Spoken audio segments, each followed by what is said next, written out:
ప్రభునందు ప్రియమైన దేవుని సంగమా, మన ప్రభును రక్షకుడైన క్రీస్తు నామములో మండలకాల ధ్యానాల్లో 14వ రోజుకి సంఘమంతటిని కూడా ప్రేమతో ఆహ్వానిస్తూ ఉన్నాను. ఆరాధన సమయమైనది.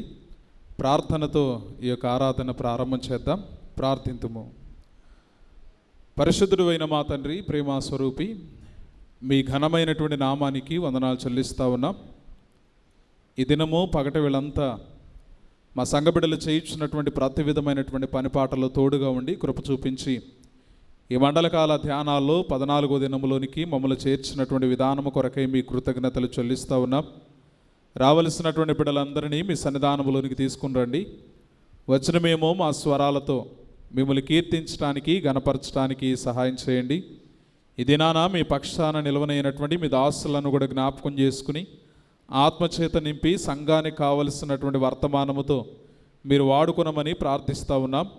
ఈ ఆరాధన అంతయు కూడా మీ నామానికి మహిమకరంగా చేరే మా సంఘ బిడ్డలందరికీ మైక్ శబ్దం ద్వారా వినే బిడ్డలకు దీవెనకరంగా ఉండినట్లు కృప దయచేయమని యేసు నామములో ప్రార్థిస్తూ ఉన్నాము తండ్రి, ఆమేన్. దయచేసి కూర్చునండి. సాయంకాల ఆరాధనలోనికి ప్రవేశించడానికి గాను ఆంధ్ర క్రైస్తవ కీర్తన పుస్తకంలో నుండి 455వ కీర్తన పాడుతూ చివరి చరణంలో సాయంకాల ఆరాధనలోనికి ప్రవేశిద్దాం.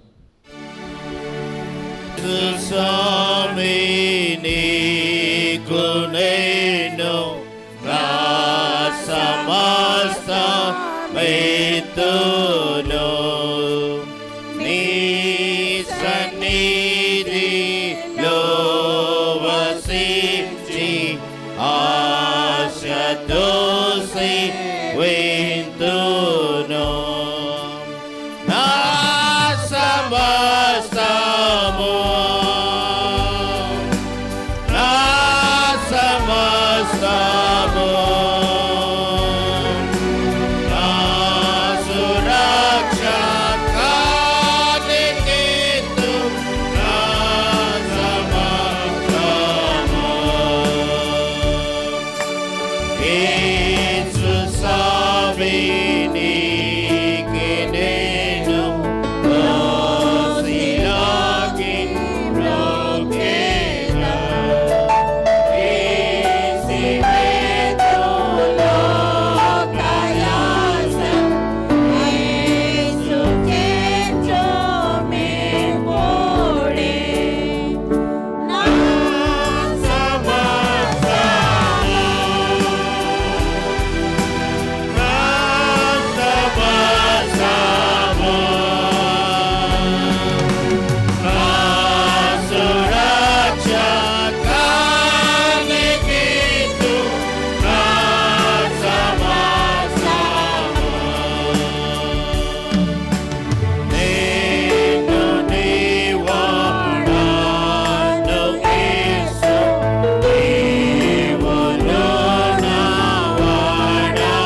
తండ్రి యొక్కయు కుమారుని యొక్కయు పరిశుద్ధాత్మ యొక్కయు నామమున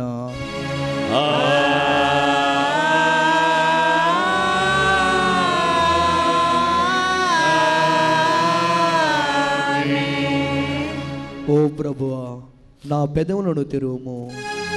అప్పుడు నా నోరు నీ స్తోత్రమును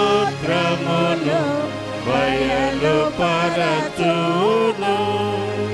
ఓ దేవా, నన్ను విడిపించుటకు త్వరగా రమ్ము. ఓ ప్రభువా, నా సహాయమునకు త్వరగా రాము. తండ్రికిని కుమారునికిని పరిశుద్ధాత్మకును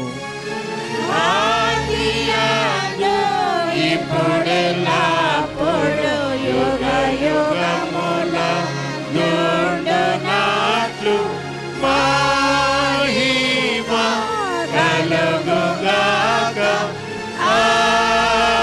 ఆమేన్, ఆమేన్, ఆమేన్. దయచేసి కూర్చునండి. లెంట్లోని 14వ దినం కొరకు ఏర్పాటు చేయబడిన లేఖన భాగాలను చదువుగా విందాం. పాత నిబంధన పాఠ్యభాగము నిర్గమాకాండము 16వ అధ్యాయము 1 నుండి 8 వచనాలు అన్నలదాసు కాంతమ్మ గారు చదివి వినిపించవలసిందిగా మనవి చేస్తున్నాను. పత్రిక పాఠ్యభాగము అపోస్తలుడైన పౌలు కొలస్సీయులకు రాసినటువంటి పత్రిక 1వ అధ్యాయము 15వ వచనం నుండి 23వ వచనం వరకు బి సుష్మా గారు చదివి వినిపించవలసిందిగా కోరుతున్నాను. పాత నిబంధన పాఠ్యభాగము కాంతమ్మ గారు.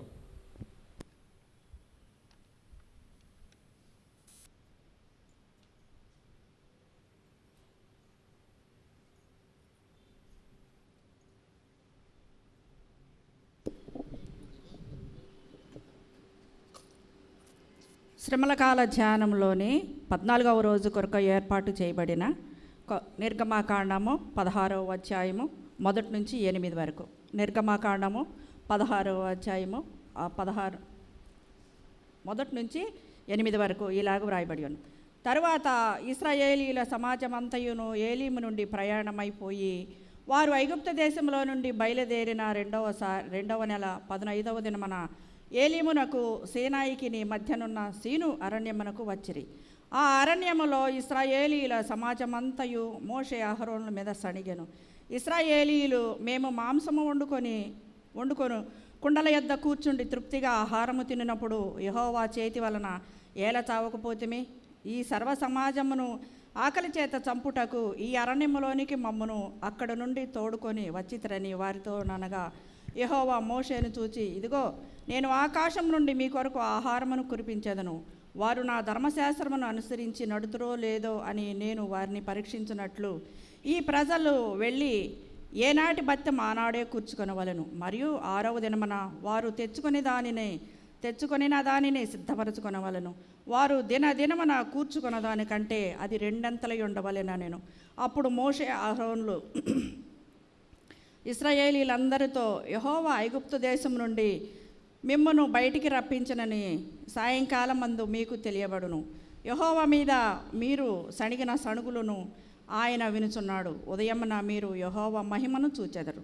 మేము ఏపాటి వారము, మా మీద సణగనేలా అనిరి. మరియు మోషే, మీరు తినుటకై సాయంకాలమున మాంసమును ఉదయమున చాలినంత ఆహారమును యెహోవా మీకు ఇయ్యును గాక. మీరు ఆయన మీద మీ సణుగులను యెహోవాయే వినుచున్నాడు గాను మేము ఏపాటి వారము, మీ సణుగుట యెహోవా మీదనే గాని మా మీద కాదనరు. ఏర్పాటు చేయబడిన పాత నిబంధన పాఠ్యభాగం ఇంత పర్యంతం. ఓ ప్రభువా, మమ్మను కనికరింపుము.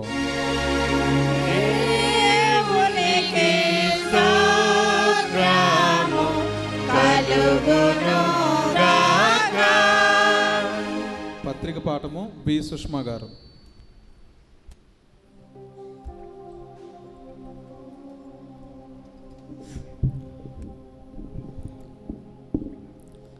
లెంటులోని 14వ దినం కొరకు ఏర్పాటు చేయబడిన పత్రిక పాఠ్యభాగము కొలస్సీలకు రాసిన పత్రిక 1వ అధ్యాయము 15 నుంచి 23 వచనముల వరకు. కొలసీలకు రాసిన పత్రిక 1వ అధ్యాయము 15 నుంచి 23 వచనముల వరకు. ఆయన అదృశ్య దేవుని స్వరూపి అయి సర్వ సృష్టికి ఆది సంభూతుడై ఉన్నాడు. ఏలయనగా ఆకాశమందున్నవియు భూమి అందున్నవియు దృశ్యమైనవి కానీ అదృశ్యమైనవి కానీ అవి సింహాసనములైనను ప్రభుత్వములైనను ప్రధానులైనను అధికారములైనను సర్వమును ఆయన యందు సృజింపబడెను. సర్వమును ఆయన ద్వారాను ఆయనను బట్టి సృజింపబడెను. ఆయన అన్నిటికంటే ముందుగా ఉన్నవాడు. ఆయనే సమస్తమునకు ఆధారభూతుడు. సంఘము అను శరీరమునకు ఆయనే శిరస్సు. ఆయనకు అన్నిటిలో ప్రాముఖ్యము కలుగు నిమిత్తము ఆయన ఆది అయ్యుండి మృతుల్లో నుండి లేచుటలో ఆది సంభూతుడాయను. ఆయన యందు సర్వసంపూర్ణత నివసింపవలననియు ఆయన శిలువ రక్తము చేత సంధి చేసి ఆయన ద్వారా సమస్తమును, అవి భూలోకమందున్నవైనను పరలోకమందున్నవైనను వాటన్నిటినీ ఆయన ద్వారా తనతో సమాధానపరచుకొనవలననియు తండ్రి అభిష్టమాయను.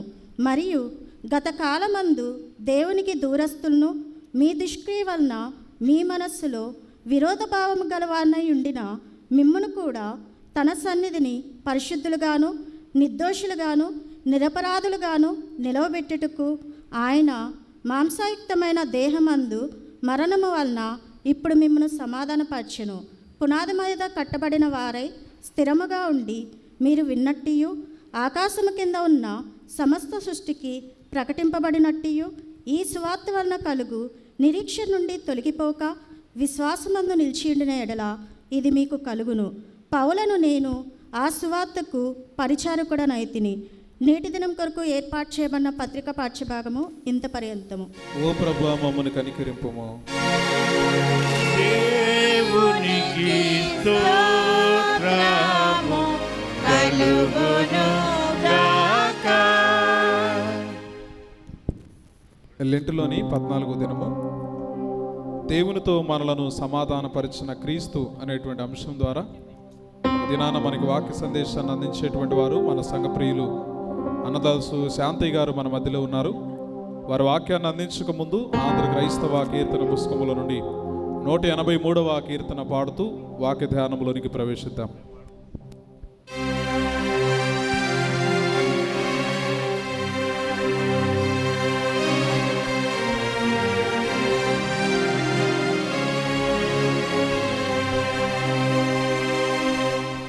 సిలువను మోసితివా నా కొరకై కలువరి మేటపై సిలువనయాత్మలో పలుమారు తలపగా సిలువనయాత్మలో పలుమారు తలపగా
మరణమునొందితివా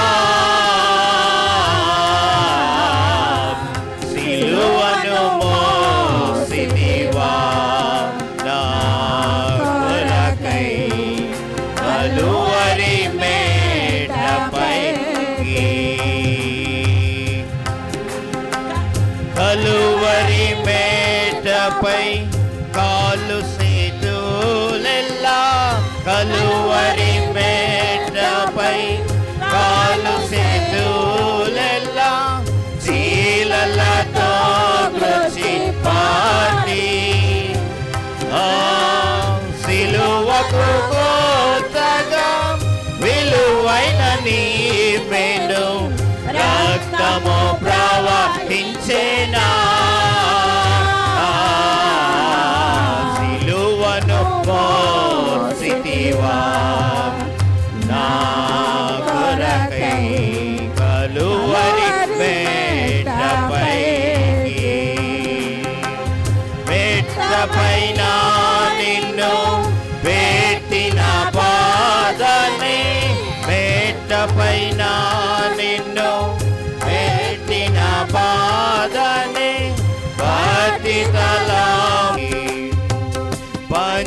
గాయములను నేంచి ఆత్మలో పంచి గాయములను నేంచి ఆత్మలో నోచి తలంపగను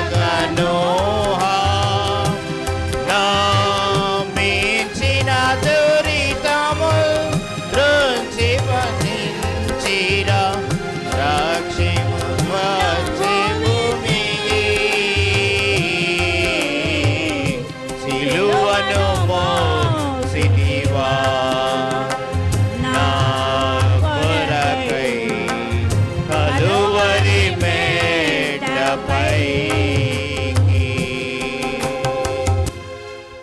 మన తండ్రి అయిన దేవుని నుండి ప్రభు అయిన యేసుక్రీస్తు నుండి కృపయు సమాధానములు మీకు కలుగునుగాక. ఆమేన్. ఆమేన్. దయచేసి కూర్చునండి.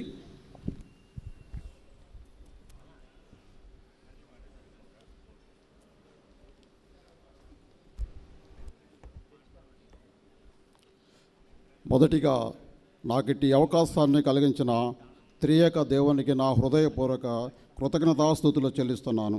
అదేవిధంగా మరి ఈ యొక్క శ్రమల కాల ధ్యానంలో మరొకసారి స్థానిక సంఘంతో కలిసి దేవుని వాక్యాన్ని ధ్యానించి అవకాశాన్ని నాకు కలిగించిన స్థానిక సంఘ గురువర్యులు రెవరెండ్ పి దేవదాస్ గారికి, అదేవిధంగా రెవరెండ్ నానిబాబు గారికి మరియు రెవరెండ్ కె కిరణ్ పాల్ గారికి నా ధన్యవాదాలు తెలియజేస్తున్నాను. మరి ఎంతో భక్తి శ్రద్ధలతో అనుదినము దేవుని సన్నిధికి వస్తూ దేవుని శ్రమల కాల ధ్యానాలే ఆచరిస్తున్న ప్రియ సంఘస్థులందరికీ నా పక్షాన, నా కుటుంబ పక్షాన నిండు వందనాలు తెలియజేస్తున్నాను. ప్రియ దేవుని సంగమ, నేటి ధ్యానాంశము దేవునితో మనలను సమాధానపరిచిన క్రీస్తు. ఈ యొక్క ధ్యానం నిమిత్తం మనం పాత నిబంధన పాఠ్య భాగం నుంచి నిర్గమాకాండము 16వ అధ్యాయము 1 నుండి 8 వచనాలు మరియు అపోస్తులుడైన పౌలు కొలస్సీలకు రాసిన పత్రిక 1వ అధ్యాయము 15వ వచనం నుండి 23వ వచనం వరకు చదవగా మనం విన్నాం. ధ్యానము నిమిత్తము కొలస్సీలకు రాసిన పత్రిక 1వ అధ్యాయము 20వ వచనాన్ని చదువుకొని ధ్యానంలోకి ప్రవేశిద్దాం.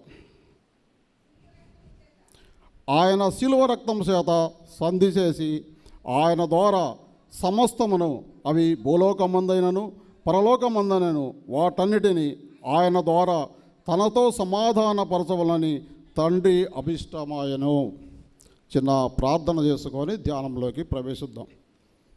పరలోకపు తండ్రి దేవా, నీ అపారమైన ప్రేమకు నీకు స్తుతులు చెల్లిస్తున్నాను.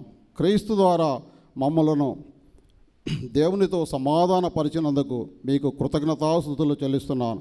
ప్రభువా, మా హృదయాల్లో ఉన్న భయాలను, కలతను, కోపాన్ని, ద్వేషాన్ని తీసివేయము. ఆయనే సమాధానమని నీ యొక్క వాక్యంలో వ్రాయబడినట్లు ఆ సమాధానాన్ని మా హృదయంలో నింపము. తండ్రి దేవా, మా కుటుంబాల్లో సమాధానము కలుగజేయము. మా సంఘములో ప్రేమను, సమాధానమును పెంపొందించము. మేము ఇతరులతో సమాధానముగా ఉండనట్లు మమ్మలను దీవించము. తండ్రి, ఇప్పుడు దేవునితో మనల్ని సమాధానపరిచిన క్రీస్తు అనే అంశాన్ని ధ్యానించనయుండగా అల్పుడను, అయోగ్యుడను, ఎందుకు పనికిరాని నన్ను మీ సిలువు సాటున మరుగుపరచండి. మీ సిలువు సాటును మరుగుపరిచి నా నోటి మాటలు, మా అందరి హృదయ ధ్యానములు కేవలం మీ దృష్టికి అంగీకారంగా చేయమని నజరేయుడైన యేసు క్రీస్తు నామమున వేడుకొని ప్రార్థిస్తున్నాను మా పరమ తండ్రి. ఆమేన్. ప్రభునందు ప్రియమైన దేవుని సంగమా, మరి నేటి ధ్యాన అంశము దేవునితో మనల్ని సమాధానపరిచిన క్రీస్తు. మనిషి పాపం చేత దేవునికి దూరం అయిపోయాడు. మరి పాపం మనిషిని దేవుని నుండి వేరుపరిచింది. కానీ దేవుడు మనపై ప్రేమతో తనను మళ్ళీ కలపటానికి ఒక మార్గాన్ని సిద్ధపరిచాడు. ఆ మార్గమే ప్రభు అయిన యేసు క్రీస్తు. దేవుడు పరిశుద్ధుడు, మనిషి పాపి. ఈ రెండు కారణాల వల్లనే మరి దేవునికి మనకి వెడబాటు ఏర్పడింది. యెషయా గ్రంథం 59వ అధ్యాయము 1-2 వచనాలు కనుక మనం చదివితే, మీ దోషములు మీకును మీ దేవునికి అడ్డముగా వచ్చెను. మరి మనం ఈ లోకంలో చేసిన పాపాలు, దోషాలు, మరి పాపం వలన దేవునికి మనకి విరోధం ఏర్పడింది. మరి 2వ వచనం చూస్తే, మీ పాపములు ఆయన ముఖమును మీకు మరుగుపరిచెను. మన పాపాలు మరి ఆయన ముఖాన్ని మనం చూడలేక ఆయన ముఖాన్ని మరుగుపరిచిని. మన సహజంగా ఈ లోకంలో కూడా లోకరీత్యా మనం కనుక చూస్తే, ఏదన్నా ఒక వ్యక్తి ఒక తప్పు చేసినప్పుడు, ఒక అధికారి కనుక ఆయన పిలిచినప్పుడు ఏంటని, తప్పు చేసిన వ్యక్తి ఆ అధికారి ముఖాన్ని డైరెక్ట్గా చూడలేడు. తల వంచుకోనో లేక తప్పు అంగీకరించో మరి బయటికి రావటం జరుగుతుంది, క్షమాపణ చెప్పి. కానీ అదేవిధంగా మన ఆది తల్లిదండ్రులైన ఆదాము అవ్వలు కూడా అదే తప్పు చేశారు. ఏదోను తోటలో దేవుడు తినవద్దన్న ఫలాన్ని తిని మరి తప్పు చేసి మరి చెట్లు చాటున దాక్కున్నట్లు మనం ఆదికాండం 3వ అధ్యాయము 8వ వచనంలో చూస్తాం. అయితే దేవుడు మనల్ని వదలలేదు.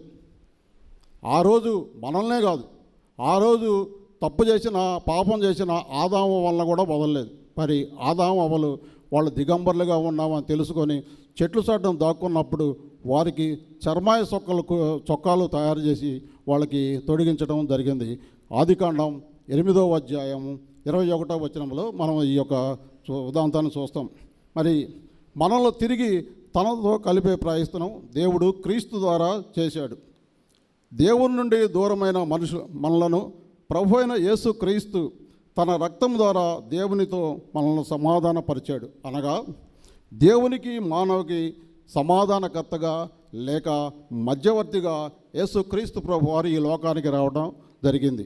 మరి మధ్యవర్తిత్వం, మరి దేవుడు ఏ విధంగా మధ్యవర్తి అనగా అర్థం ఏమిటంటే, ఇద్దరు మధ్య సమస్యను పరిష్కరించేవాడే మధ్యవర్తి. సమాధానకర్త అనగా శత్రుత్వంలోని తొలగించి శాంతి కలిగించే వ్యక్తే సమాధానకర్త. సో 1 తిమోతి 2వ అధ్యాయం 5వ వచనం ప్రకారంగా మనం చూస్తే, దేవునికి మనుషులకు మధ్యవర్తి యేసుక్రీస్తు ప్రభువారని చెప్పడం జరిగింది. అదేవిధంగా కొలసీలకు రాసిన పత్రిక 1వ అధ్యాయం 20వ వచనం ప్రకారం చూస్తే, యేసుక్రీస్తు ప్రభువారు తన రక్తం వలన దేవునితో మనల్ని సమాధానపరచడని తెలుస్తుంది. మరి ఈ యొక్క మధ్యవర్తిత్వానికి సమాధానపరచడానికి ఉన్న వ్యత్యాసాన్ని మనం ఇక్కడ గమనిస్తాం. అయితే ఫర్ ఎగ్జాంపుల్ మనం కనుక ఈ లోకరీత్యా మధ్యవర్తిత్వాన్ని చూస్తే ఎన్నో ఉదాహరణలు, మరి అనుదినము మనం చాలామందిని చాలా ప్రాబ్లమ్స్లో లోకంలో చాలా మధ్యవర్తిత్వాలు జరుగుతుంటాయి. ఉదాహరణకి ఇద్దరు బాల్య స్నేహితులు, వాళ్ళు చిన్నతనం నుండి స్నేహంగా ఉండి పెరిగి పెద్ద అయిన తర్వాత ఒక పెద్ద వయసు వచ్చిన తర్వాత వాళ్ళ మధ్య వివాదం కనుక ఏర్పడ్డప్పుడు, మరి వాళ్ళ ఇద్దరి మధ్య ఎలాంటి కమ్యూనికేషన్ లేకుండా కొన్ని సంవత్సరాలు వాళ్ళు ఒకరికొకరికి వేరుగా ఉన్నప్పుడు, మరి వారితో ఉన్న ఒక 3వ వ్యక్తి మరి ఇంకో స్నేహితుడు వారిని కలిపినప్పుడు మళ్ళా వాళ్ళ స్నేహం యథావిధిగా కొనసాగిద్ది. అదేవిధంగా మరి మన ఈ లోకంలో ఏదన్నా ప్రాపర్టీస్ అంటే ఆస్తులు క్రయ విక్రయాలు కానీ కూడా జరుపుకోవాలంటే మనం మధ్యవర్తి ద్వారానే జరుపుతాం. ఆ మధ్యవర్తి ఇరువురిని సమాధానపరిచి మరి ఇరువురితో మాట్లాడి మరి ఆ యొక్క కార్యక్రమాన్ని సజావుగా సాగిస్తాడు. ప్రస్తుత కాలంలో మనం కనుక గమనిస్తే మన బిడ్డలకి వివాహాలు చేయాలన్నా కానీ మధ్యవర్తి ద్వారానే మనం జరిగిస్తాం. ఆ మధ్యవర్తి ఏం చేస్తాడంటే ఇరు కుటుంబాలతో మాట్లాడి మరి అక్కడున్న లావాదేవీలన్నీ కూడా మాట్లాడి ఇవన్నీ చేస్తాడు. ఎందుకంటే మధ్యవర్తి లేకుండా ఏ పని కూడా ఈ రోజులో సహజంగా జరగట్లేదు. ఆ మధ్యవర్తి ఏం చేస్తున్నాడు, మన ఇరు కుటుంబాలు కలిపినందుకు లేదా ఇద్దరు వ్యక్తులను కలిపినందుకు అతను మనతో ఏదో కొంత ఆశిస్తాడు. ధనం రూపంలోనో మరి వస్తువు రూపంలోనో ఏదో కొంత మనతో ఆశిస్తాడు. అయితే ఆ యొక్క పనిని బట్టి ఆ యొక్క మధ్యవర్తిత్వం చేసిన వ్యక్తికి మనం మూల్యం చెల్లిస్తాం. అంటే కొంత మనం ఎంతైతే ఒప్పందం చేసుకున్నామో ఆ వ్యక్తికి చేస్తాం. ఇది ఈ లోకం మధ్యవర్తిస్తాం. అయితే మన ప్రభు అయిన యేసు క్రీస్తు వారు మరి నన్ను దేవునితో సమాధానపరచడానికి ఆయన ఈ లోకానికి మధ్యవర్తిగా సమాధానకర్తగా వచ్చినప్పుడు మరి ఆయన ఎలాంటి మధ్యవర్తిత్వం చేశాడో ఒకసారి గమనించాలి. లోక మధ్యవర్తిత్వానికి దేవుని మధ్యవర్తిత్వానికి ఎలాంటి భేదం ఉన్నదో మరి యేసుక్రీస్తు ప్రభువారు నిన్ను నన్ను దేవునితో సమాధానపరచడానికి ఏ విధంగా మధ్యవర్తిత్వం చేశాడో మనం గమనిద్దాం. యెషయా గ్రంథం 50వ అధ్యాయం 6వ వచనం. ఆయనను కొట్టువారికి తన వీపును అప్పగించాడు. నిన్ను నన్ను దేవునితో సమాధానపరచడానికి వెంట్రుకలు పెరుకువేయి వారికి ఆయన చెంపలను అప్పగించాడు. నిన్ను నన్ను దేవునితో సమాధానపరచడానికి మరి ఉమ్ము వేయి వారికి అవమానపరచు వారికి ఆయన ముఖము దాచుకొనలేదు. మరి నిన్ను నన్ను దేవునితో సమాధానపరచడానికి మరి శిలువ మీద తన పరిశుద్ధమైన నిష్కళంకమైన నిర్దోషమైన అతి పరిశుద్ధమైన రక్తాన్ని చిందించి నా పాపాలను కడిగి మరి సమాప్తమైనదని దేవునితో చెప్పి ఏ పని నిమిత్తమైతే యేసుక్రీస్తు ప్రభువారు ఈ లోకానికి వచ్చాడో ఆ పని పూర్తి చేసి దేవునికి కంప్లీషన్ రిపోర్ట్ సమస్తమైనదని చెప్పి శిలువ మరణం పొంది మరి తిరిగి పునరుద్ధరణుడై లేచి తండ్రి కుడిపార్శాన ఆసీనుడై ఉన్నాడు. ప్రియ దేవుని సంగమా, మరి ఈ లోక మధ్యవర్తం చేసినందుకు మరి ఇద్దరు వ్యక్తులు సమాధానపరిచినందుకు అతను మనతో కొంత ఆశించాడు. కానీ మన ప్రభు అయిన యేసుక్రీస్తు వారు నిన్ను నన్ను దేవునితో సమాధానపరచడానికి ఆయన రక్తం చిందించి ఆయన అమూల్యమైన మరి ఆయన విలువైన రక్తాన్ని మరి ఆయన శరీరాన్ని మరి మన కోసం నలగగొట్టుకొని మరి ఆయన ముఖం మీద ఉమ్మి వేయించుకొని అవమానపరచు పాలు పొంది కూడా మరి నిన్ను నన్ను దేవునితో సమాధానపరిచాడు. ప్రియ దేవుని సంగమా, ఒక్కసారి మనం గమనించాలి. మరి దేవుడు మరి మన కోసం ఎలాంటి శ్రమలు పడి మరి ఆ యొక్క శిలువ త్యాగం చేశాడో ఒక్కసారి మనం గమనించాలి.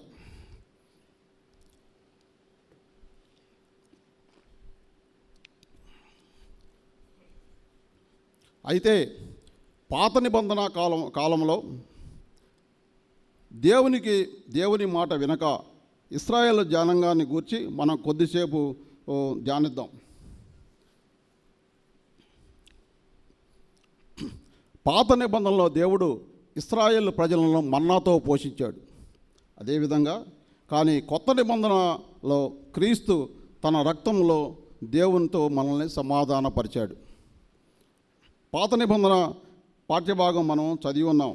నిర్గమాకాండం 16వ అధ్యాయం 1 నుండి 8 వచనాలు చదవంగా ఇందులో సారాంశం ఏమిటంటే అరణ్య ఆత్మీయ ఆహారం. మరి ఐగుప్తులో పాపంలో జీవిస్తూ బానిసత్వంలో ఉన్న ఇశ్రాయేలీయుల ప్రజలు ఐగుప్తు నుంచి విడిపించుటకు దేవుడు మోషేను ఏర్పరచుకున్నాడు. ఇశ్రాయేలు జనాంగం మొదటి నెల అనగా అబీబు నెల 15వ తారీఖు. అబీబు అనగా అది హిబ్రూ భాషలో మొదటి నెల, హిబ్రూ క్యాలెండర్లో మొదటి నెల. ఎట్లా మనకి ఇంగ్లీష్ క్యాలెండర్లో జనవరి అని మనం చూస్తామో అదేవిధంగా హిబ్రూ భాషలో అది మొదటి నెల. అబీబు అనగా దానికి అర్థం ఏంటంటే పచ్చి ధాన్యము లేక కొత్త పంట అనే అర్థాన్ని తెలియజేస్తుంది.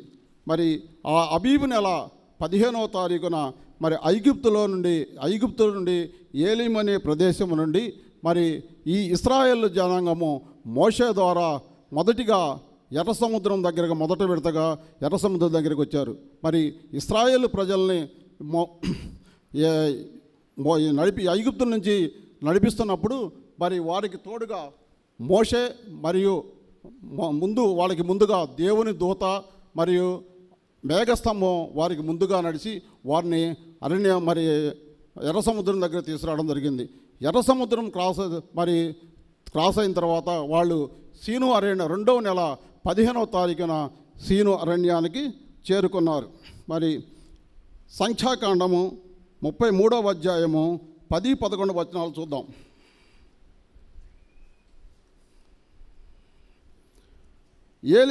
ఏలింలో నుండి వారు బయలుదేరి ఎర్ర సముద్రం దగ్గర దిగిరి. ఎర్ర సముద్రం నుండి బయలుదేరి సీను అరణ్యమునకు దిగిరి. మరి వారు ఈ యొక్క ప్రయాణం అంతట్లో కూడా మరి దేవుడు చేసిన ఎన్నో అద్భుత కార్యాలు, ఆశ్చర్య కార్యాలు కూడా చూశారు. మరి ఎర్ర సముద్రాన్ని పాయలు చేయుట తండ్రి అన్న దేవుడు మరి మోషేని ద్వారా ఎన్నుకొని మోషే ద్వారా ఎర్ర సముద్రాన్ని పాయలు చేశాడు. మరి మోషే తన చేతితో మరి సముద్రంని గద్దించినప్పుడు ఎర్ర సముద్రము 2 పాయలుగా చీలి మరి ఆ యొక్క తూర్పు గాలి మరి ద్వారా ఆ ఒక నీరంతా కూడా ఇశ్రాయేల్ ప్రజాంగానికి గోడలుగా ఇరుపక్కల గోడలుగా నిలిచి మన ఇశ్రాయేల్ జనాంగం అంతా కూడా ఆ ఎర్ర సముద్రాన్ని దాటడం మనం లేఖనాల ద్వారా మనం పరిశీలన చేస్తాం. అయితే ఆ ఎర్ర సముద్రం దాటే సమయంలో అప్పుడు దాకా ముందు నడిచిన మరి మేఘస్తంభము, మరి దేవుని దేవదూత, ఇశ్రాయేల్ ప్రజాంగం చివరి ఆఖరి వ్యక్తి ఎవరైతే ఉన్నారో వారి వెనకమాల నుంచొని వాళ్ళకు తోడుగా, అంటే మేఘస్తంభం ఎందుకు వెనకెళ్ళింది, ఫరో రాజు మరి ఫరో సైన్యము ఇశ్రాయేల్ ప్రజలను వెంబడిస్తున్నప్పుడు వారికి అడ్డుగా మరి మేఘస్తంభం వచ్చి మరి ఫరో సైన్యం అంతా కూడా మన యొక్క ఎర్ర సముద్రంలో వారి సైన్యము, గుర్రాలు, రౌతులు మొత్తం కూడా ఆ యొక్క సముద్రంలో కొట్టుకుపోయి ఆ సముద్రంలో కూరుకుపోయినట్టుగా మనం లేఖనాల ద్వారా పరిశీలన చేస్తాం. అయితే ఎర్ర సముద్రం దాటి సీను అరణ్యంకి వచ్చినప్పుడు మరి ఇశ్రాయేల్ జనాంగము ఆ యొక్క వాళ్ళ దగ్గర ఉన్న ఆహారాలన్నీ అయిపోయినప్పుడు వారు ఏం చేస్తారంటే దేవుని మీద, అంటే మోషే అహరోనుల మీద సనుగుడు మొదలుపెట్టారు. మరి మోషే అహరోనుల మీద సనుగుడు మొదలుపెట్టారు. మరి ఈ ప్రయాణం అంతట్లో వారి పట్ల చేసిన అద్భుతాలు అన్నీ చూశారు. ఎర్ర సముద్రమును పాయలుగా చేయడం చూశారు. పొడి నేల మీద వారు నడిపించారు. మరి వారి ప్రయాణంలో పగలు ఎండ దెబ్బ ఏం తగలకుండా మరి తోడుగా మేఘస్తంభాలని దేవుడు ఏర్పరిచాడు. మరి రాత్రి మరి వారికి మరి ఆధారంగా మరి వెలుతురుగా అగ్నిస్తంభాన్ని వారికి తోడించారు. వారి ప్రయాణంలో వారి బట్టలు నలగలేదు, వాళ్ళ కాళ్ళకి చెప్పులకు మట్టి అంటుకోలేదు. మరి వాళ్ళకి ఎలాంటి అలసట లేకుండా మరి దేవుడు ఇంత అద్భుతంగా వాళ్ళని సీను అరణ్యాన్ని నడిపించినప్పుడు వాళ్ళు కేవలం ఆహారం కోసం, ఆహారం అయిపోయింది, వాళ్ళ దగ్గర తెచ్చుకున్న ఆహార పదార్థాలు అయిపోయినప్పుడు వారు దేవునికి ప్రార్థించాలి. కానీ వారు దేవుడికి ప్రార్థించకుండా వాళ్ళ గతాన్ని కోరుకుంటున్నారు. మరి మోషే అహరోనుల మీద సనుగుడు మొదలుపెట్టారు. మేము ఐగుప్తులోనే ఉంటే మమ్మల్ని అరణ్యంలోకి ఎందుకు తీసుకొచ్చారు, మమ్మల్ని సంపడానికి తీసుకొచ్చారా, మేము ఐగుప్తులోనే ఉంటే మరి గత పాపాన్ని మళ్ళీ వాళ్ళు కోరుకుంటున్నారు. మేము ఐగుప్తులోనే ఉంటే మరి మాంసం కొండల దగ్గర కూర్చొని మన తృప్తిగా తినేవాళ్ళమని వాళ్ళు మోషే అహరోనుల మీద చణుకున్నారు. మరి నిర్గమాకాండము 16:1-3 వచనాలుగా మనం పరిశీలనిస్తే సనుగుడు ఇది మానవ నైజము. సనుగుడు మానవ నైజం. విశ్వాసము మరియు సనుగుడు మరియు అవిశ్వాసం. ఐగుప్తు నుండి విడిపించిన 2 నెలల్లోనే మోషే అహరోనుల మీద సడిగారు. రెండవది గతాన్ని కోరుకున్నారు. బానిసత్వంలో ఉన్న మాంసపు కుండలనే వాళ్ళు గుర్తు చేసుకున్నారు. దేవుడు వారి పట్ల చేసిన అద్భుతాలను మర్చిపోయారు.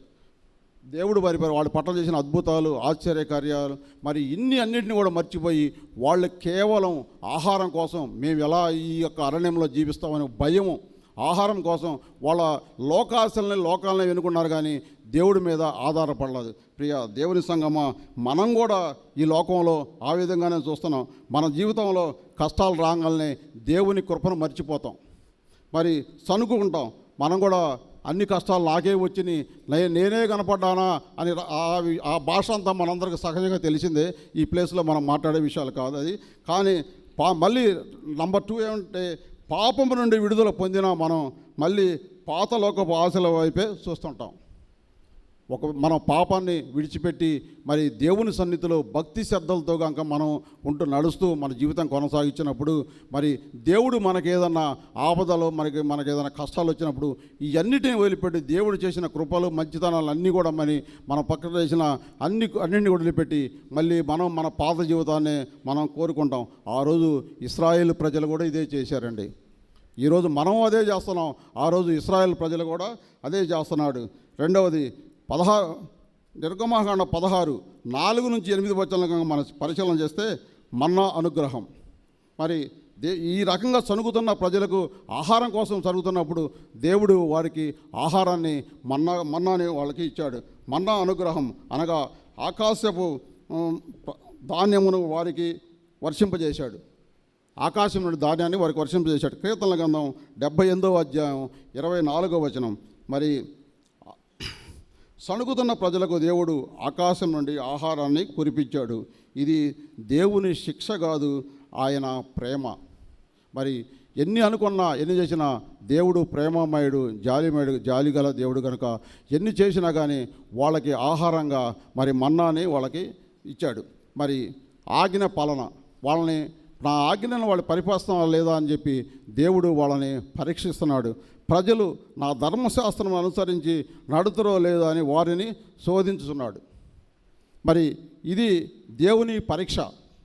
దేవుడు మనకు కూడా కొన్ని పరీక్షలు పెడతాడు. మనకి ఇబ్బందులు, మరి కష్టాలు, సుఖాలు అన్నీ వస్తాయి. మరి కష్టాలు వచ్చినప్పుడే మనం దేవుణ్ణి, సుఖాలు వచ్చినప్పుడు మన విలాసమైన జీవితాన్ని మనం చాలా ఆనందంగా జీవిస్తాం. ఆ టైంలో మనకు దేవుడు గుర్తురాడు. కేవలం మన కష్టాలు వచ్చినప్పుడే మనం దేవుణ్ణి ఏడుకుంటాం. మరి అదేవిధంగా ఇశ్రాయేల్ ప్రజలు కూడా దేవుని యందు నమ్మకంతో విశ్వాసంతో ఉన్నారా, నా ధర్మశాస్త్రాన్ని వీళ్ళు అనుసరిస్తున్నారా లేదని దేవుడు వాళ్ళకి పరీక్ష పెట్టాడు. మరి ప్రభు మహిమ, మరి వాళ్ళు అక్కడ ఉన్నప్పుడు, అరణ్యంలో ఉన్నప్పుడు దేవుడు మహిమను వాళ్ళకు చూపించాడు. సాయంకాలం ముందు మాంసము, ఉదయము మన్నాను ఇస్తానని వారికి వాగ్దానం చేసి తన మహిమను కనపరిచాడు. మరి దేవుడు తన లేఖనాలతో చెప్పిన విధంగానే మరి సాయంత్రం వాళ్ళకి మాంసాన్ని వాళ్ళు కోరుకున్నారు కదా. మేము ఐగుప్తులు ఉంటే మాంసం తిని మరి హాయిగా ఉండేప్పుడు అప్పుడు దేవుడు మమ్మల్ని అక్కడ చంపినా బాగుండేది, ఈ అరణ్యంలోకి ఎందుకు కొంచెం చంపడానికనే వాళ్ళు అన్న మాటకి దేవుడు మరి మహిమను వాళ్ళకి, ప్రభు మహిమ వాళ్ళకి కనపరిచి సాయంత్రం మాంసాన్ని, మరి ఉదయం పూట మన్నాని ఇచ్చాడు. అప్పుడు ఇశ్రాయేల్ ప్రజలు ఆయన నిజమైన దేవుడని గ్రహించి అప్పుడు వాళ్ళు సణుగుడు మాడి కృతజ్ఞత దేవుని యందు నిబంధనగా ఉంటారు. మరి ఇన్ని చేసినప్పుడు కూడా చివరికి ఎప్పుడు ఏదైతే ఎక్కడ వాళ్ళు మరి యొక్క విశ్వాసాన్ని కనపరిచారంటే వాళ్ళ ఆకలి తీరి వాళ్ళకి అన్ని సౌకర్యాలు సమృద్ధిగా ఉన్నప్పుడు అప్పుడు దేవుడు నిజమైన దేవుడు అంటున్నారు. కానీ మరి వాళ్ళని ఇంత బానిసత్వం తీసుకొచ్చి పాలు తేనెలు ప్రవహించే ఇశ్రాయేలుని ఎందుకు దేవుడు ఐగుప్తు నుండి తీసుకొచ్చాడు బానిసత్వం నుంచి? నా ప్రజలు, నా జనులు ఇక్కడ ఐగుప్తులో బానిసత్వంగా ఉన్నారు, కానీ వీళ్ళని పాలు తేనెలు ప్రవహించే కానాను తీసుకెళ్లాలని దేవుని యొక్క ఉద్దేశం అయితే వీళ్ళు ఇంకా ఆ బానిసత్వం, ఆ తిండి కోసము, మరి ఆ ఆహారం కోసం, ఆ మాంసం కోసమే కొట్టుకున్నారు. కానీ దేవుని కృపను, దేవుడు చేసిన మేలును వాళ్ళు గుర్తించట్లా. నేటి దినాన మనం కూడా అదే రకంగా ఉన్నాము. ప్రియ దేవుని సంగమా, ఒక్కసారి మనల్ని గమనించాలి. ఈ శ్రమల కాల ధ్యానాలు ఆశిస్తున్నాం. మనం దేవుడు మన కోసం ఏం చేశాడు, మన ఈ విధానం ఏంటి అనేది ఒక్కసారి కనుక మనం ఆలోచిస్తే మరి ఈ ఇశ్రాయేలు జీవితాన్ని ఎలాగుందో మరి మనం కూడా మన జీవితాన్ని మార్చుకొని మనం దేవుని వెంబడించి దేవుడు చేసిన కృపని మనం గ్రహిద్దాం. ఇది పాత నిబంధన పాఠ్య భాగం యొక్క సారాంశం. పత్రిక పాఠ్యభాగంలో మనం చూస్తే కొలసీలు రాసిన పత్రిక 1వ అధ్యాయం 15వ వచనం నుండి 23వ వచనం వరకు మనం చదివి ఉన్నాం. ఇందులో ముఖ్య అంశం ఏమిటంటే క్రీస్తు ఎవరు, ఆయన చేసిన పనిని గురించి మనం తెలుసుకుందాం. కొలసీ 1:15 అతడు అదృశ్యుడైన దేవుని ప్రతిరూపము. 16వ అధ్యాయం సమస్తమును ఆయన ద్వారా సృజించబడను. అనగా 1 క్రీస్తు కేవలం ఉపదేశకుడు కాదు, ఆయనే సృష్టికర్త. 3 ఆయనే దేవుని కుమారుడు. ఉదాహరణకి ఒక ఇల్లు కట్టిన ఇంజనీరు ఆ ఇంటిని బాగు చేయాలంటే అతనికి ఆ ఇంటి మీద పూర్తి అవగాహన ఉంటుంది. అదేవిధంగా మరి మనల్ని సృష్టించిన క్రీస్తుకే మనల్ని పునరుద్ధరించే అధికారం ఉంటుంది. కాబట్టి దేవుడే మనల్ని సృష్టించాడు. కాబట్టి మనల్ని ఏది చేయాలన్నా, మంచి చేయాలన్నా, చెడ్డ చేయాలన్నా, మనల్ని మంచి మార్గంలో నడిపించాలని దేవుడు ప్రేమమయుడు, దయామయుడు. కాబట్టి ఎప్పుడు కూడా దేవుడు మనల్ని చెడ్డ మార్గాన్ని నడిపించాడు. మన ప్రవర్తనలు, మన క్రియలు మనం చెడ్డ మార్గానికి మనం దారి చేసుకుంటాం. నంబర్ 2 సమాధాన పరిచే కార్యక్రమం. కొలసీ 1:20 తన శిలువు రక్తం వల్ల సమాధానము కలుగజేశాను. అనగా 1 మన్నా రక్తం కాదు, 2 కానీ క్రీస్తు రక్తము చిందించి పరిష్కరించింది. ఉదాహరణకి 2 దేశాల మధ్య యుద్ధం ఆగాలంటే ఒప్పందం కావాలి, ఆ ఒప్పందానికి మూల్యం చెల్లించాలి. అదేవిధంగా మరి అయితే మనకు శాంతి సమాధానాన్ని రావడానికి క్రీస్తు రక్తాన్ని మూల్యంగా చెల్లించాడు. మరి నిన్ను నన్ను మరి సమాధానపరిచి నీవు నేను శాంతి సమాధానంతో ఉండడానికి, నిన్ను నన్ను దేవునితో సమాధానపరచడానికి యేసు క్రీస్తు ప్రభువారు తన రక్తాన్ని మూల్యంగా చెల్లించాడు. మనము శత్రువులమై ఉండగా దేవుడితో పరచబడితేమి. రోమిలో రాసిన పత్రిక 5వ అధ్యాయము 10వ వచనం మనం శత్రువులుగా జీవిస్తున్నాం, దేవునికి విరోధులుగా జీవిస్తున్నాం, పాప జీవితం జీవిస్తున్నాం. కానీ దేవుడు తన ప్రియ కుమారుని ద్వారా మరి మనల్ని ఆయన చెంతగా చేర్చాడు. అది మనం ఒక్కసారి గమనించాలి. కొలసీలు రాసిన పత్రిక 21-23 వచనం కనుక మనం కనుక పరిశీలన చేస్తే, మన పాత స్థితి, మీరు ఒకప్పుడు దూరస్తులుగా మరియు శత్రువులుగా ఉంటిరి, అనగా దేవునికి దూరంగా ఉండటం, చెడ్డ క్రియలు, శాంతి లేకుండా జీవించడం. ఎగ్జాంపుల్గా ఉదాహరణ తీసుకుంటే, ఇల్లు విడిచి వెళ్ళిపోయిన కుమారుడు తండ్రితో సంబంధం కోల్పోవడం అంటే ఇదే.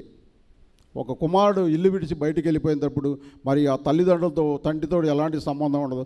మనం కూడా మరి శాంతి సమాధానం లేకుండా దేవునికి దూరంగా జీవిస్తూ, దేవునికి మనకి సమాధానం లేకుండా జీవిస్తున్నాం. ప్రియ దేవుని బిడ్డలారా, ఒక్కసారి మనల్ని మనం పరీక్షించుకుందాం.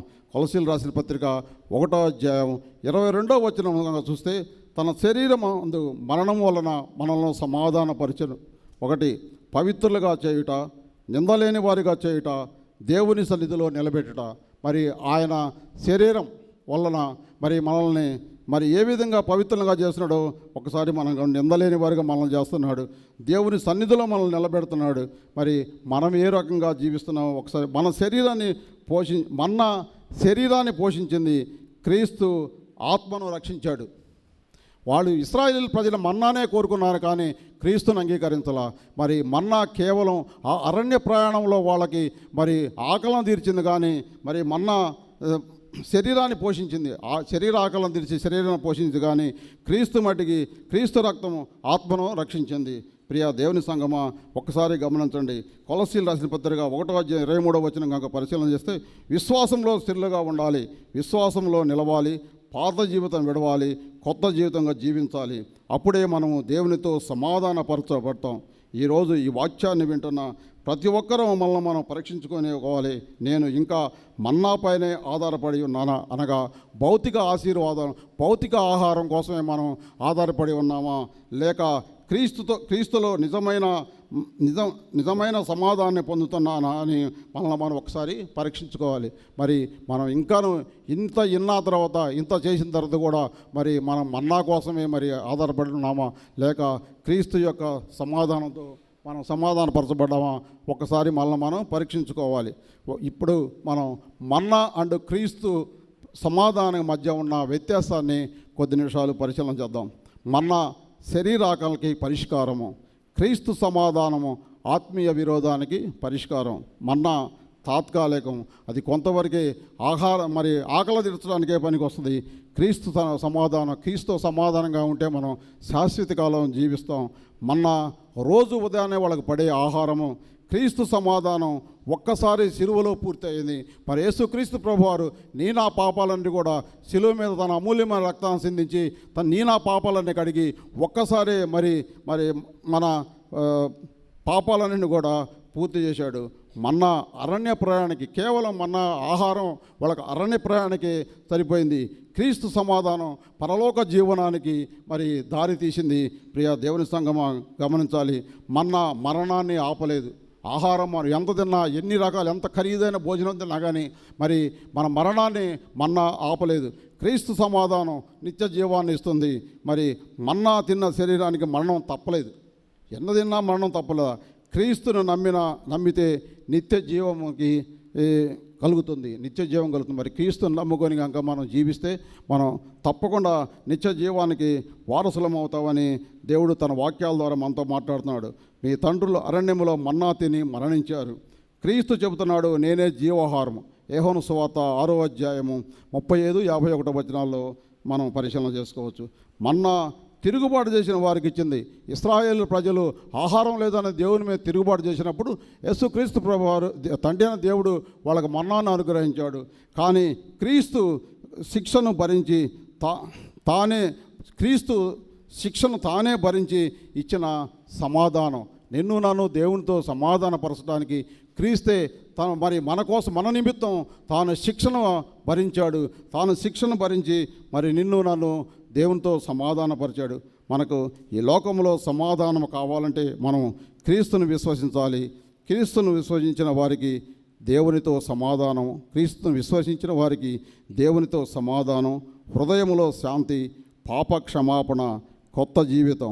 ఈ విధంగా మనం మరి క్రీస్తుని అంగీకరిస్తే అప్పుడు దేవునికి మనం శత్రువులుగా, మనం మొదట్లోనే ఉన్నాం. మనిషి పాపం చేసి దేవునికి శత్రువుగా ఉన్నాడు. మరి ఈ లక్షణాలన్నీ మనలో కలిగి మనం జీవిస్తే మనం దేవునికి శత్రువులను కాము, దేవునికి పిల్లలుగా అవుతాం, దేవుని పిల్లలుగా మనం పిలువబడతాం. మరి దేవుడిచ్చిన ఆజ్ఞలన్నీ, దేవుడు చూపించిన మార్గాలన్నిటి కూడా మనం కనుక అనుసరిస్తే దేవుని శత్రుత్వాన్ని కొట్టివేసి ఆయన పిల్లలుగా మనల్ని ఆదరిస్తాడు. మరి ఈరోజు దేవుడు మనల్ని అడుగుతున్నాడు, మరి నీవు క్రీస్తు ద్వారా క్రీస్తుతో సమాధాన పడ్డావా, లేక ఇంకా పాప జీవితంలోనే ఉన్నావా, లేక ఇంకా భౌతిక ఆహారం మన్నా కోసమే నువ్వు ఎదురు చూస్తున్నావా? ఒక్కసారి నేను పరీక్షించుకోవాలి. రెండవది, ఇక నీ పాప జీవితంలోనే ఉన్నావా? ఇన్ని చేస్తున్నా, మరి దేవుడు ఇన్ని శ్రమలు పడి, ఇన్ని కష్టాలు పడి, మరి ఇన్ని అవమానాలు, మరి ఇంత చేసి కూడా మరి తన సిలువ మీద తన రక్తాన్ని చిందించి మరి నా పాపాలు కడిగినప్పుడు కూడా మరి ఇంకానూ మనం పాప జీవితంలోనే జీవిస్తున్నామా? మరి నీలో నాలో ఏమన్నా మార్పు వచ్చిందా? మనల్ని మనం ఒక్కసారి పరీక్షించుకోవాలి. క్రీస్తు ఇచ్చిన శాంతిని అనుభవిస్తున్నావా? మరి క్రీస్తు నన్ను ఈ లోకంలో జీవించినంతకాలం శాంతి సమాధానాలతో జీవించమని మరి క్రీస్తు ఆయన శ్రమపడి మనకు శాంతి సమాధానం ఇచ్చాడు. మరి అట్టి శాంతి సమాధానాన్ని మనం పొందుతున్నామా, లేక ఇంకనూ మన పాప జీవితంలోనే మనం జీవిస్తున్నామా? ప్రియ దేవుని సంగమా, ఒక్కసారి మనల్ని మనం పరీక్షించుకుందాం. మరి ఒకసారి మనం పరీక్షించుకోవాలంటే మనం సమాధానం కలిగి జీవిస్తున్నట్టయితే మనలో ఉన్న లక్షణాలు, మనం ఇతరులను క్షమించే వ్యక్తిగా ఉండాలి. దేవునితో సమాధానం కనుక మనం పొంది మన దేవుని బిడ్డలుగా జీవిస్తున్నట్టయితే మనం చేయాల్సింది మొట్టమొదటి కార్యక్రమం ఏంటంటే మనము ఇతరులను క్షమించాలి. మనం క్షమిస్తున్నావా? మరి మనం ఇంకానూ తిరుగుబాటు చేసేవారుగానే ఉన్నావా? ఒక్కసారి మనల్ని మనం పరీక్షించుకోవాలి. మరి శాంతిగా జీవించాలి, ప్రేమతో నడవాలి. మరి ఎంతమంది మనం ప్రేమిస్తున్నాం, ఎంతమందిని మరి మనం శాంతి సమాధానంతో ఉంటున్నాం? మనం ఈ లోకంలో ఒక వ్యక్తి కనుక ఏదైనా చిన్న మాట అంటే అతనికి మనం ఎన్ని రకాలైన సమాధానాలు ఇస్తామో, ఏ రకమైన మన రియాక్షన్ ఉంటుందో మన అందరికీ తెలిసింది. ఎందుకంటే అందరం ఈ లోకంలోనే జీవిస్తున్నాం. ఎవరు మరి దేవునికి వ్యతిరేకంగా అయిన మనుషులుగా, దేవుని బిడ్డలుగా మనం చెప్పుకోవడం కాదండి. ప్రతి ఒక్కరూ కూడా మాట్లాడుతున్నా నేను కానీ వింటున్నా మీరు కానీ ఒక్కసారి మనల్ని పరీక్షించుకోవాలి. దేవుడు చెబుతున్నాడు, మీరు నా బిడ్డలైతే, నన్నుగా మీరు ఎమ్మడించే బిడ్డలైతే, నా శాంతి సమాధానాన్ని మీరు కోరుకున్నట్లయితే, నా సిలువ రక్తంలో మీరు కడగబడి ఉంటే మరి మీరు ఈ యొక్క లక్షణాలు కలిగి ఉండాలి అంటున్నాడు. మరి ఈ లక్షణాలు మనలో ఉండయా? ఒకసారి మనం పరీక్షించుకోవాలి. శాంతి కలిగి జీవిస్తున్నామా? ఇతరులను క్షమిస్తున్నామా? ప్రేమతో నడుస్తున్నామా? ఎందుకంటే మన క్రీస్తులో సమాధానం పొందిన కనుక ప్రియ దేవుని సంగమా, ఈరోజు మనల్ని మనం పరీక్షించుకోవాలి. మన క్రీస్తులో సమాధానం కలిగి జీవిస్తున్నామా, లేక ఇంకా పాప జీవితంలో ఉన్నామా అని మనం ఒక్కసారి మనల్ని మనం పరీక్షించుకొని మరి ఈ శ్రమల కాల జనాల్లో ఆచరిస్తూ మరి అనుదినము దేవుని సన్నిధికి వస్తూ మరి ఈ 40 రోజులే కాదండి, మన జీవితంలో కూడా మనం ఎన్నో మరి దేవుని యందు భయభక్తులతో అనుదినము దేవుని వెంబడిస్తూ దేవుని సన్నిధికి వస్తూ మరి మనల్ని మనం పరీక్షించుకొని దేవుని యందు నమ్మకతో విశ్వాసంతో దేవుడు చూపిన మార్గాలను మనం ఇస్తూ దేవునితో మరి సమాధానం కలిగి దేవుని యందు నమ్మిక కలిగి జీవించాలి. మరి ఇంకానూ పాప జీవితంలోనే ఉంటే ఆ జీవితాన్ని వదిలిపెడదాం, క్రీస్తుని అంగీకరిద్దాం. మరి క్రీస్తుతో సమాధానంగా జీవిద్దాం. ఆ విధంగా జీవించడానికి దేవుడు తన పరిశుద్ధాత్మ మనకు తోడుగా ఉండి నడిపించునుగాక. ఆమేన్. మరొక్కసారి మీ అందరికీ నా హృదయపూర్వక వందనాలు తెలియజేస్తున్నాను. థ్యాంక్ యూ వనడాల్. సమస్త జ్ఞానమునకు మించిన దేవుని సమాధానం యేసుక్రీస్తు వలన మీ హృదయములకును తలపులకును కావలిండునుగాక.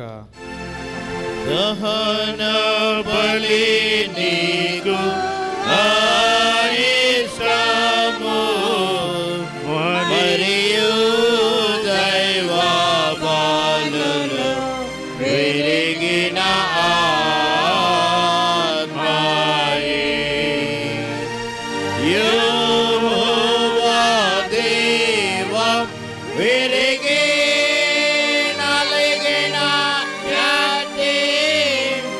హృదయ పలక్షము చేయవు నీ కటాక్షముతో సియోనుకు ఇప్పుడే తోడను మేలు సేయము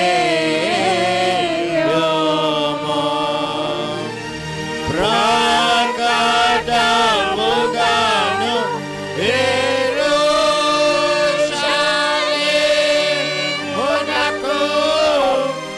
ప్రాకారములను కట్టింపుము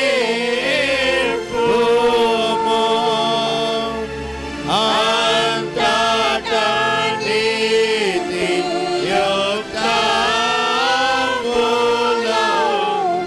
బలులు యాగములు సర్వంగా హోమము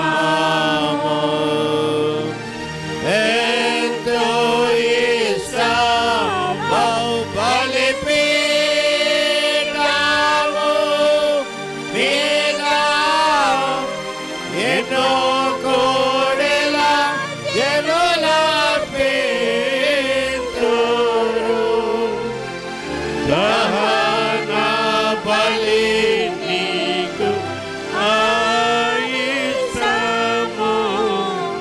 మరియు దైవ బలులు పెరిగిన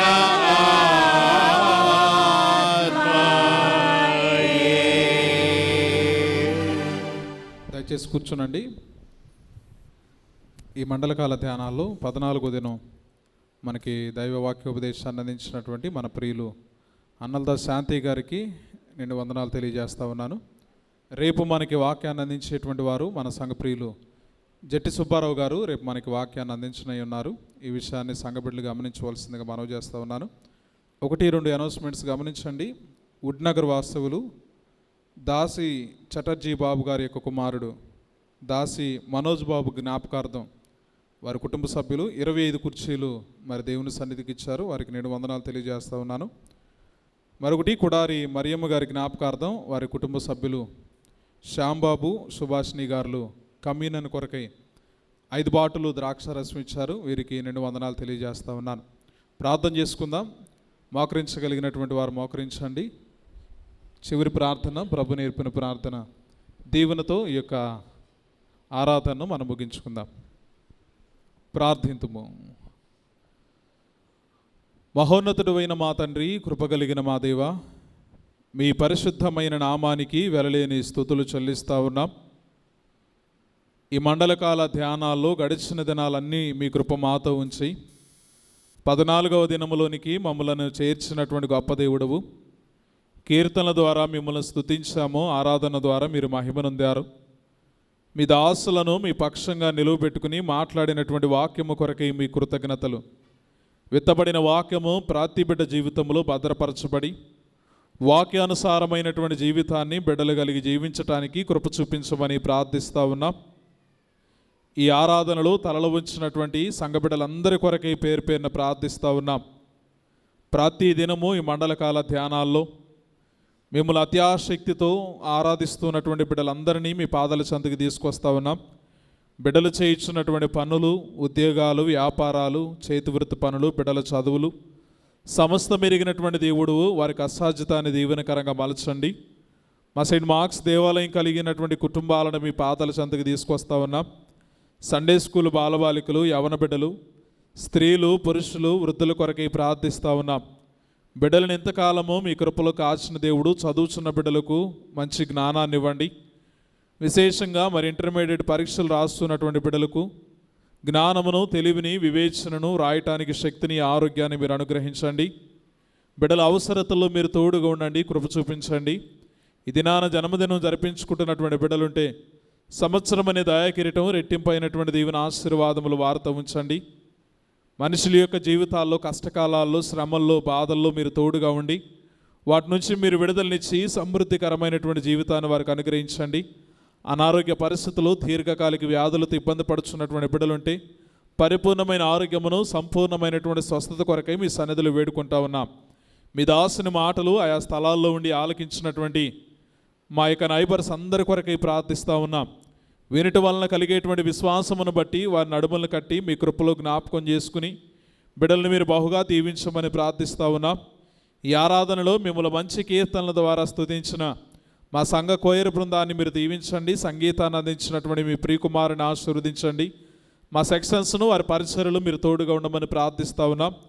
ఈ ఆరాధన ముగించుకుని మా బిడ్డల వారి గృహాలకు తిరిగి వెళ్ళనయ్యుండగా ఈ రాత్రి వేళ మంచి విశ్రాంతినిచ్చి వేకుని మీ సన్నిధానములో మిమ్మల్ని స్తుతించేటువంటి పర్యంతం మమ్మల్ని అందరినీ కూడా మీ రెక్కల చాటున భద్రపరచమని సమస్త మనువులు సంఘపక్షంగా మీ చేతులకు అర్పిస్తూ ఏ సతి శ్రేష్టమైనటువంటి నామములో అడిగి వేడుకొని ప్రార్థిస్తూ ఉన్నాము తండ్రి, ఆమేన్. పరలోకమందున్న మా తండ్రి, నీ నామం పరిశుద్ధపరచబడుగాక, నీ రాజ్యం వచ్చుగాక, నీ చిత్తం పరలోకమందు నెరవేరుచున్నట్లు భూమి యందును నెరవేరునుగాక. మా అనుదిన ఆహారం నేడు మాకు దయచేయము. మా ఎడల అపరాధం చేసిన వారిని మేము క్షమించి ఉన్న ప్రకారము మా అపరాధములను క్షమించుము. శోధనలోనికి తేక దుష్టు నుండి మమ్మలను తప్పించుము. రాజ్యమును, శక్తియు, మహిమయు నిరంతరమును నీవే ఉన్నవి. ఆమేన్. ప్రభు నిన్ను ఆశీర్వదించి నిన్ను కాపాడునుగాక. ప్రభు నీకు తన సన్నిధిని ప్రకాశింపచేసి నిన్ను కరుణించునుగాక. ప్రభు నీ మీద తన సన్నిధిని కాంతును దింపచేసి నీకు సమాధానము కలుగు చేయునుగాక.